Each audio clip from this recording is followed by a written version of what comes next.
let me start recording. Okay. Yeah, important. So what was the others? This cycle of this was called as a month. Okay, and roughly it is about 30 days. Actually, it is somewhere between 29 and 30 days. It changes, but the moon going a complete cycle from new moon to full moon to back to new moon. Okay, this was again very much visible. So they could measure this, right? They could measure this. So they measured it roughly, whatever. Again, it's not exact, but roughly they said 30 days. Okay, 30 days approximately, and this became the measure of the month. Okay, now the next thing that they could see is, okay, how many months, 1 month is 30 days, how many months is a year? So it became 12 months. Again, it is not exact, right? Not exact. 12 months of 30 days will give you 360 days. Okay, but they knew, even the ancients earlier, even like 10,000 years before Christ also, they were starting to do agriculture, and they knew that it is not the start of the new year. Okay, it takes some more time, but it was approximate. So they said that, okay, and that's how the belief, right? I mean, it's okay. So you say 360 is you define as the number of days in a year, and then you add some delta to make it, okay, this is what is the thing. So let us call it something, and then give it a it is like some holidays, okay, before the start of the new year. So maybe 5 days of holiday, okay, and then you get the circle back. Okay, so that is how the month, day, month, and year got correlated. Okay, and why 360 degree was also accepted as a very good number is, it is exact multiple of the months. 12 into 30 is 360. Plus, not only that, see, lot of people all over the world, right? They were experiencing seasons, and the seasons varied. How many seasons? In some places it is 4 seasons, in some places it is 3 seasons, some places it is even 2 seasons, right? And some places it is even 6 seasons. Like we had in India, we had names for 6 seasons. Anyone knows the Indian season names? Right? Okay, English or the Western world? Yeah, Vasanta, correct. Vasanta. What is the next one? Madhura is saying Vasant is the first. Rutu, we used to call it as Rutu, is nothing but season. Yeah, Vasanta, Grishma, correct. Then Varsha. Next one is Varsha. Third one is Varsha. Fourth one is Sharad. Fifth one is Hemant. And sixth one is Shishir. And all of these 6 were very well described. If you go into Ayurveda also, they will describe it, what you should do in and what you should not do in each season, what kind of food you can have, not have, what is the thing, etc. What kind of thing. So, yeah, approximately it is starting on Holi. Yeah, there is a whole that cycle, we will consider it. Right, but 6 seasons, right? In Western world, you taught about 4 seasons, right? Summer, spring, summer, autumn, winter, right? So, but it is due to the geography and the climate. Okay, now it is not that all over the world you cannot say that it is one thing is correct. It is all depending on, even 2 seasons are okay in some places, 3 seasons, 4 seasons, 6 seasons, etc. And what do you call? So 360 happens to be a highly composite number. Okay, highly composite number. Okay, so okay, maybe I think I have just jumped here, but 360 number is divisible by 2, 3, 4, 5, 6, 8, 10, 12, 15, 18, 24, 30, 36, 45, 60, 72, 90, 120, 180. You can just check. All of them evenly divide the number 360. So everybody used to think that there is something magical about this number. Okay, because it is easily divided by so many numbers. It's not easy to find. So these type of numbers are called as highly composite numbers. Okay, so they have a lot of divisors, lot of even divisors. Okay, so and this suited well, right? You could divide it into months, you could divide it into fortnights very properly, you could divide it into any number of seasons. So you can have 3 months in a season, 4 months in a season, 6 months in a season, 2 months in a season, etc. And all of you can still get back to 360, right? So that became the basis why everybody chose, or a lot of people chose 360 as a unit of measuring the circle. Okay, so this is the thing. Now come to think of it, day it is day it is a very obvious starting point, is very obvious, starting or ending point, whatever you say. Some people started measuring it from sunrise to sunrise, Some people measured it from sunset to sunset, but it is kind of very easy, right? It is very easy to see. Even the month, it was very easy to measure when it started, right? You could start it from full moon day and count up to next full moon, or you can start with a new moon day and count up to new moon day, right? And it was very obvious. These 2 points, full moon and new moon, were like very clear thing, right? Either full, there is entire moon is there, or no moon is visible, right? So very clear. So no doubt or no dispute. So beginning and end, months and days, it was very clear. But how do you calculate the beginning of the year, right? What do you say is the beginning of the year? How do you say that this is the only beginning and not 2 days after this is not? I mean, obviously any circle, it is circle, right? You can start from any point and come back to it, that point. That will be in 360 or 365 days. That is okay. But where should you start from, right? This became a question. Anyone has any ideas or any clues where you can think of as a starting point, which is logical? Sir, when the sun is fully visible and the moon is fully visible. But that happens many times in the year. So let us say what you are saying is full moon, right? Is that what you mean? A full moon happens 12 times in a year, right? So again, it could be any one of those, right?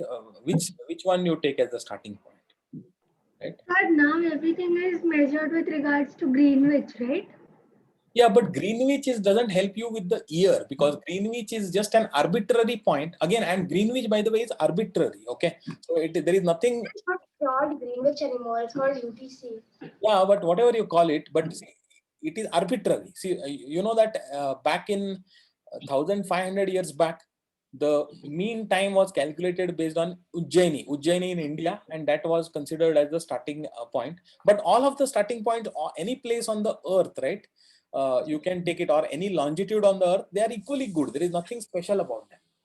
Okay, it is just that British were ruling the world, so they put Greenwich, and before that India was very dominant, and that time Indian thing was the starting point, and maybe before that Chinese, I don't know. So there is nothing logical about it. Okay, there is no special logic about it.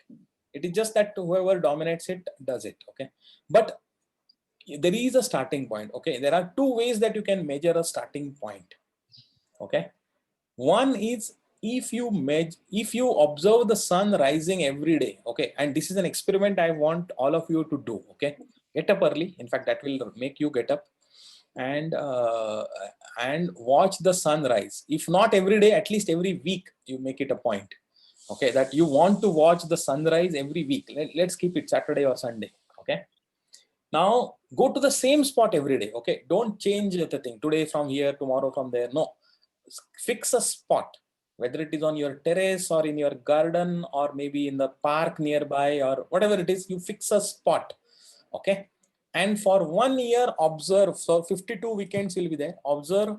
It's 9:30. Sorry. So my computer says the time every 15 minutes. Okay, all right. So observe where the sun rises. Okay, and from the same spot, if you are observing, right, you will see that the sun rises at a slightly different place every day. Okay, now right now it is going towards north.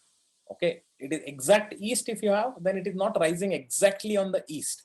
It is slightly to the north of it. It is rising, and every day it is changing position, and it is going further and further to the north. Okay, and but it will not go all the way in the circle. It will go and stop at one point. Okay, and then it will start rising slowly to the south every day, little bit. It will turn. Okay, it will go back. It will go past the east at certain point. Actually, you know which is the point. On 23rd September or 22nd September, it will rise exactly on the east. After that, it will start further moving to the south, and on 21st December, it will hit the southernmost point that it will rise. From 21st December, it will change the direction, start rising to the north every day, a little bit. Initially, little bit, and it will increase. On 22nd March or 21st March, it will rise exactly in the east again. And now we are past March. We are almost 1.5 months past March. It has gone further to the north. It will keep going till 21st of June. Okay. No. Yeah. So is that why, like towards March and September, we have the longest and the shortest day? No, not in March and September. March and September, we have exact equal days. Okay. What longest and shortest days are in June and December. Okay, sir. Okay. In So when one is on the south and one is on the north. yeah, exactly. So when the sun is to the north, the northern hemisphere has got the longest day on 21st June, and that is the day when southern hemisphere has got the shortest day. Okay, it is exactly opposite.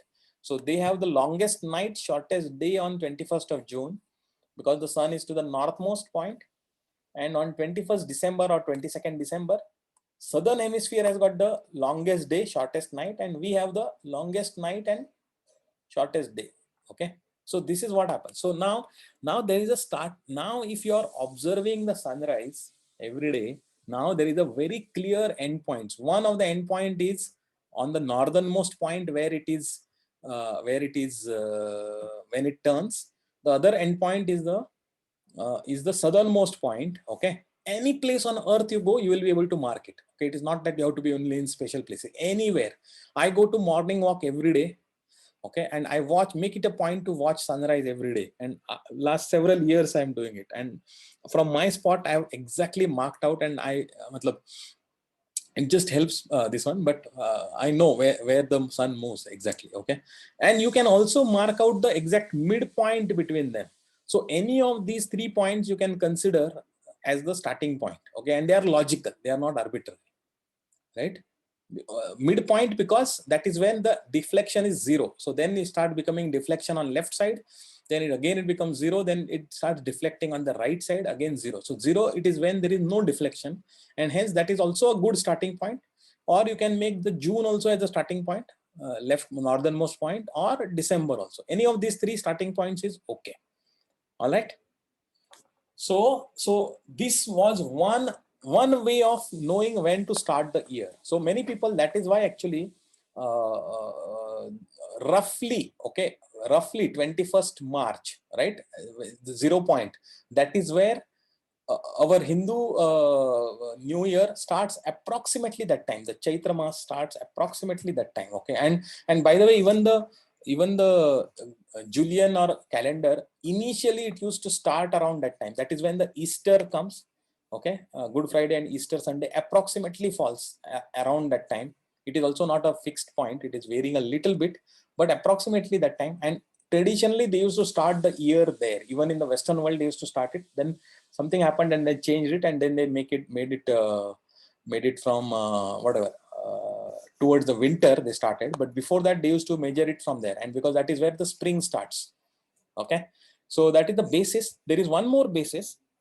If you are observing the sun every day rising, and actually you are observing maybe half an hour before the sunrise, if you are there, okay, then you are not just observing sun, you are observing the constellations that are there. Okay, now, and these constellations are visible because nighttime you can see all the stars, and especially that time, if you see now in modern thing, you have a lot of light pollution, long buildings, etc.